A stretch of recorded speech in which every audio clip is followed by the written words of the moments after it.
Box office దగ్గర ఇప్పుడు వరుస హిట్స్ తో బాలయ్య కెరీర్ బెస్ట్ ఫామ్ లో దూసుకుపోతున్నాడు. కానీ అఖండ కన్నా ముందు పరిస్థితి చాలా కష్టంగా ఉండగా తన కెరీర్ లోని లోవెస్ట్ ఫేజ్ లో ఉన్న బాలయ్య సింగిల్ డిజిట్ షేర్స్ తో తీవ్ర ఇబ్బందుల్లో ఉన్న టైంలో అఖండతో అల్టిమేట్ కంబ్యాక్ ను సొంతం చేసుకోగా తర్వాత నుండి కెరీర్ లో ఫ్లాప్ లేకుండా సినిమాకు తన రేంజ్ ను పెంచుకుంటూ అల్టిమేట్ ఫామ్ తో దూసుకుపోతూ ఉండటం విశేషమని చెప్పాలి. ఇక బాలయ్య నటించిన latest movie Daaku Maharaj world wide గా సంక్రాంతికి రిలీజ్ కానుండగా కెరీర్ లో మొదటిసారిగా 80 కోట్లకు పైగా బిజినెస్ ను ఈ సినిమాతో సొంతం చేసుకుని రచ్చ చేశాడు బాలయ్య. టోటల్ వరల్డ్ వైడ్ గా సినిమా 80.70 కోట్ల రేంజ్ లో బిజినెస్ నందుకోగా మొత్తం మీద బాలయ్య నటించిన రీసెంట్ 6 సినిమాల total world wide pre release business లెక్క 368 కోట్ల మార్కును దాటేయడం విశేషం. సింగిల్ డిజిట్ షేర్స్ నుండి ఈ రేంజ్ కంబ్యాక్ ను సొంతం చేసుకోవడం మామూలు విషయం కాదు. సినిమాకి తన రేంజ్ ను పెంచుకుంటూ దూసుకుపోతున్న బాలయ్య నటించిన recent movies pre release business లెక్కలను గమనిస్తే డాకు మహారాజ్ 80.70 కోట్ల బిజినెస్ నందుకుంటే భగవంత్ కేసరి 67.35 కోట్ల బిజినెస్ ను సాధించింది.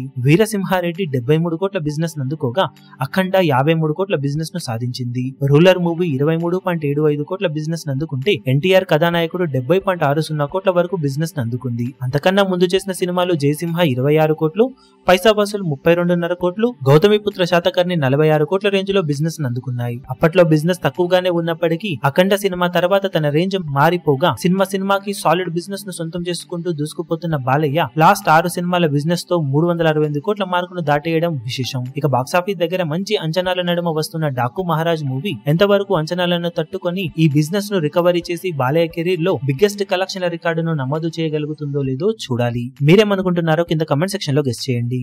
ఈ వీడియో మీకు నచ్చినట్లయితే లైక్ చేయండి, షేర్ చేయండి, ఛానల్ ను సబ్స్క్రైబ్ చేయడం మాత్రం మరవకండి. ఏ చిన్న అప్డేట్ ను మిస్ అవ్వకూడదు అనుకుంటే బెల్ ఐకాన్ ను ప్రెస్ చేయండి.